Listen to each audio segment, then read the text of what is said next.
Whoa! Over the top.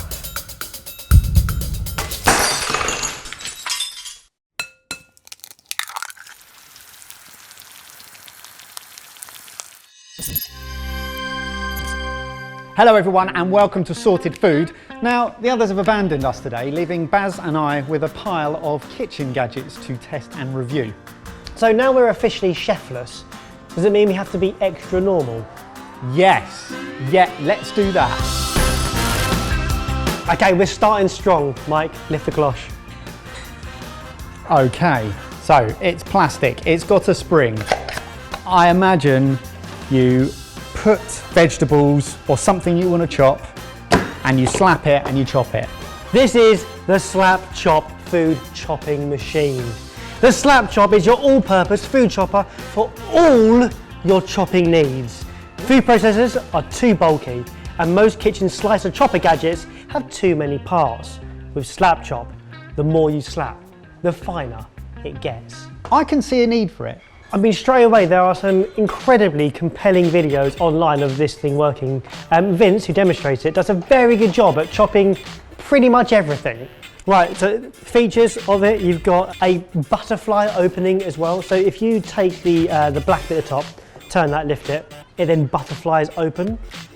So you can clean the blades really easily. Okay. Supposedly on its first chop, you can take away the skin of the garlic or the onion as well, so it peels as well as chops. Let's slap some veg. We're going to let's start with garlic actually. Where did it go? I mean, it has done what it said. As I slam it, it rotates. Oh. It's not bad. Okay, let's move on. Let's chop some, not like that. Can you chop the onion in half first? I'm pre-chopping an onion to slap chop an onion. Yes. We got some chunks in there stuck in the bottom. For me, this is a hassle, I'm just saying. In fairness, the skin has been removed on the first chop. Right. It is satisfying. That is not bad, that is absolutely usable. Red pepper? Oh, yes. After 10 chops of pepper, it's kind of there. It works, it works. One of the dishes they make in the video is a tuna melt. And we already have the garlic, the onions, the red pepper. All we need now is cheese, tomato, and some tuna. So let's slap them all together. Cheese, straight on. Slap chop, slap chop. Tomato in, the whole tomato, let's do it. Interesting. Doesn't quite.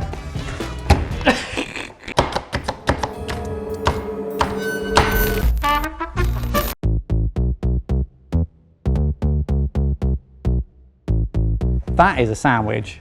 Now, full transparency, we used some of my tuna mix, put some more herbs through it, but essentially the core of that tuna melt was the stuff that I slap chopped. Cheers. I'm trying to think whether this is yet another one of those gadgets that's been invented for people with dexterity issues and problems like that. It's hard, it does what it said it would do. Yeah. Just bits get caught and it's rough. It's rough and ready. Let's talk price then. £15. $12.99. Okay, yeah, kind of what I expected. The SlapChop. Is it a slice of genius or just a slap in the chops? It pains me because it does exactly what it says, but I actually, personally, have realised that after using it, I don't need it. So I'm gonna say it's a slap in the chops for me personally. Okay, Baz, number 2, lift the cloche. Oh, it looks like a kettle / pressure cooker. Yeah, lift the lid off, have a play, have a look. So it's got a filter. Why is it electric? It's got a measuring jug inside of it. I wish I could tell you, mate, but I have no idea. This is the Almond Cow plant-based milk maker. Use any nut, seed or grain to make homemade plant-based milk in moments. Makes 5 to 6 cups of fresh milk at the touch of a button. No straining, no mess, easy cleanup, just the way it should be. Oh! So plant-based milks, rapidly on the rise, they're everywhere, all in the supermarkets. But There are still huge questions around packaging and sustainability, so why not just do it at home yourself? I drink nut milk, so yes, this could be appropriate for me. Let's give it a test and see if it works then. We've got all the ingredients there to make their trademarked Cocoa Cash cacao milk.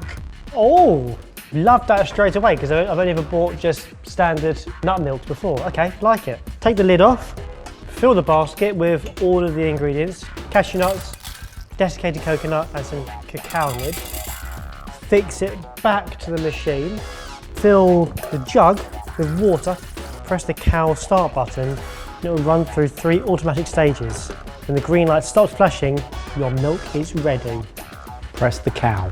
Hell. And that's it. We just leave it. What's he doing? I imagine we've just heard the nuts being chopped up because commercially, nut milks are made by grinding the nuts to an extremely fine paste, then thoroughly mixing with water. I think it's ready. Let's see what we got.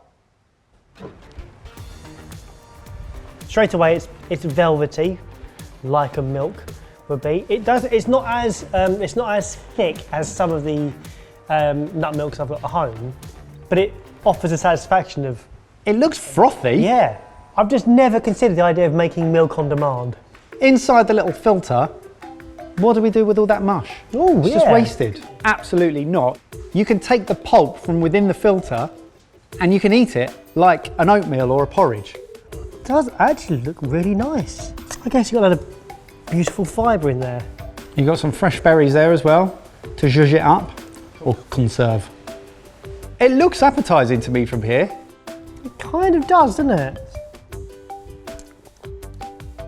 Oh. It needs the berries with it to kind of add another level of sweetness. But texture-wise, it's porridge-like. What is it going to be? Is it a yes or a no? Would you genuinely use this? I could use this nearly like every day. How much do you think the Almond Cow plant-based milk maker sells for? It's annoyingly genius. And I'm going to say that is £32. We paid, at the time of filming, £144 for it. Bugger. I feel like 30 was a little bit low. That is a lot more than I expected, but there's nothing, I've got no precedent here for what I should be spending. Also bear in mind, nuts are expensive. But the mission here is to stop you ever having to buy a carton of milk off the shelf. And does it do that thing? Yes, and brilliantly. Well, there's one question on the lips of myself and all of you guys. Barry, the Almond Cow, is it unlike any other, or would we never catch you using one? Oh, that is a good one, and it's unlike any other.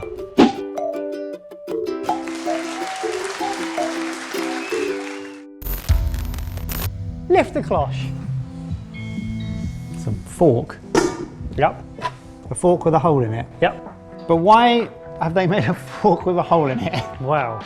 This is the Aroma Fork. The fork that tricks your mind and changes the way you perceive flavours. It's a patented piece of cutlery specifically designed to create a novel and intense olfactive experience. Right, we all know that flavour is made up of 20% taste and 80% aroma. This fork is designed to see if we can trick the mind and play you with the senses. It's a fun fork. Yeah, I don't think it's for everyday use. So here you go. So bearing in mind your taste buds can only recognise 5 primary tastes, whilst your nose is capable of distinguishing the subtle flavours of food as aromas reach the back of your palate upon expiration. This is fun. I love stuff like this. This is cool. Now we're done with the sciencey bit, let's eat some stuff. Put your little dab pad. I put my dab pad. And then with the pipette, you can suck up some of the juices or the aromas and drop it onto the fork. This one comes with a passion fruit aroma. Right, I see what you've done here, because I see some horrible olives, which I don't like. My theory here was we're going to test the senses by trying foods that both of us either love or hate. So get a good idea of flavour combinations as we go along. Starting with passion fruit and parmesan. I followed steps 1 to 3. 4 is take a bite and experience volatile flavouring. And inhale at the same time. I nearly ate the pad. Every time it gets too cheesy, I have to take another passion fruit here. It does, it doesn't make it taste different. It changes everything.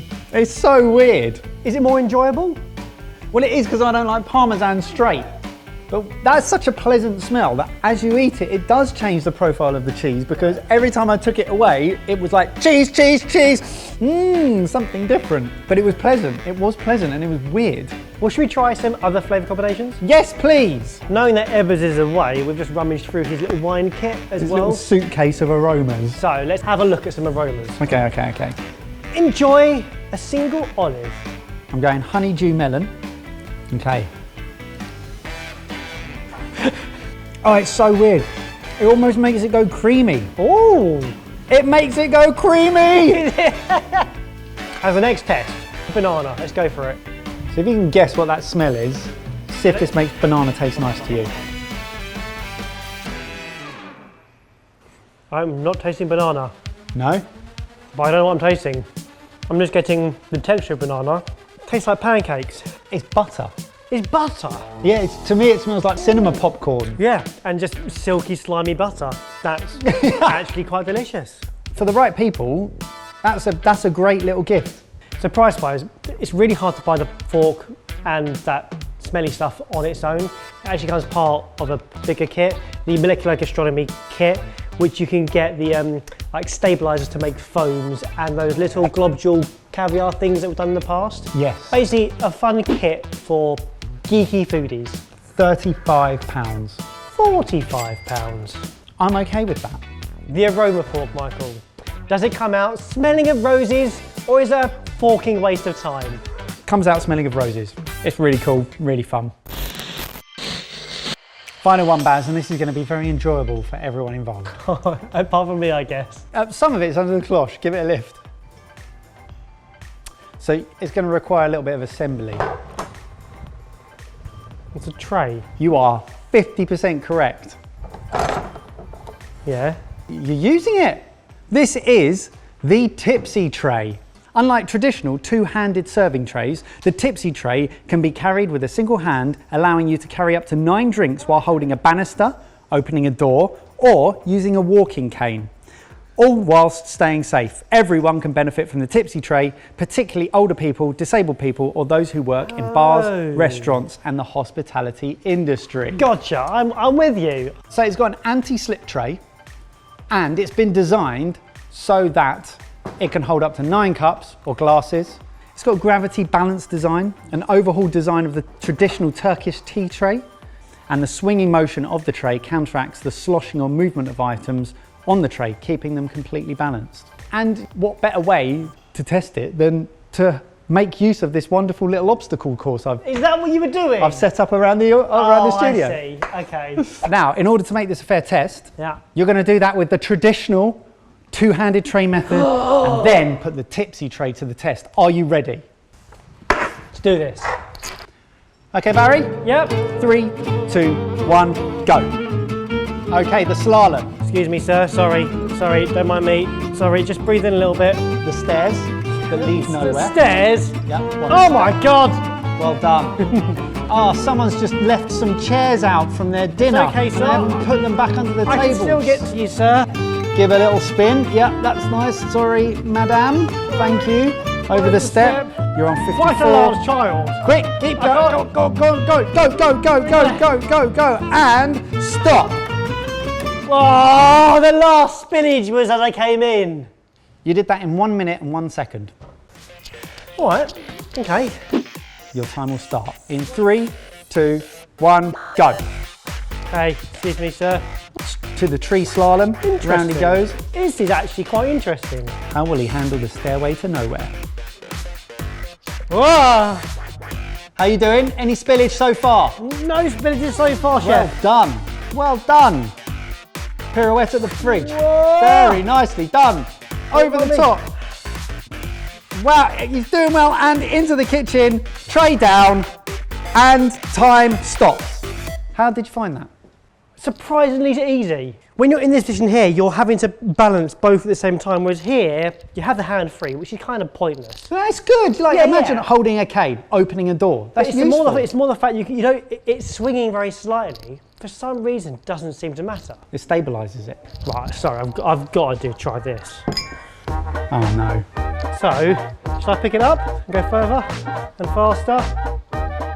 How is that not spinning? Pirouette. Pirouette. Okay, you ready?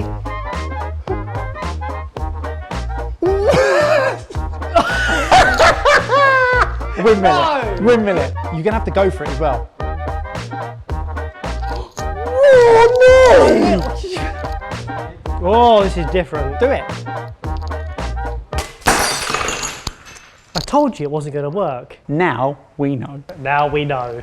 You completed our restaurant obstacle course with help from the Tipsy Tray in 55 seconds. You shaved 6 seconds off that time. That's okay. I mean, now I know what it's capable of. I could be a lot braver next time. What did you think of it? If you are doing it a lot regularly in a bar, that will make life a lot simpler. So this is the 11-inch version. They do 14-inch trays. They do different variations. But how much do you think we paid for the Tipsy Tray? £32. Oh, Barry, so close. $48, which works out about £35. Okay, it is an expensive tray.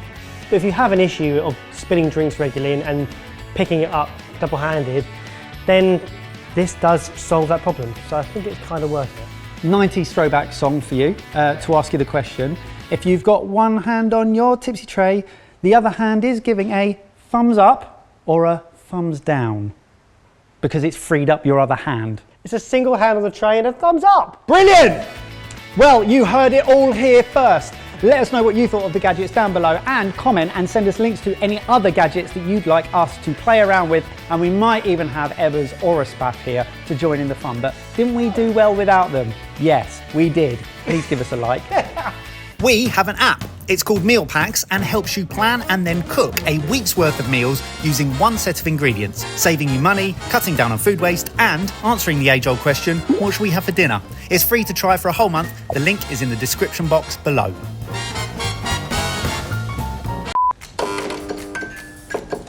Do you want a jar opener for that? Yeah, good idea. That is smart. Until it goes snap.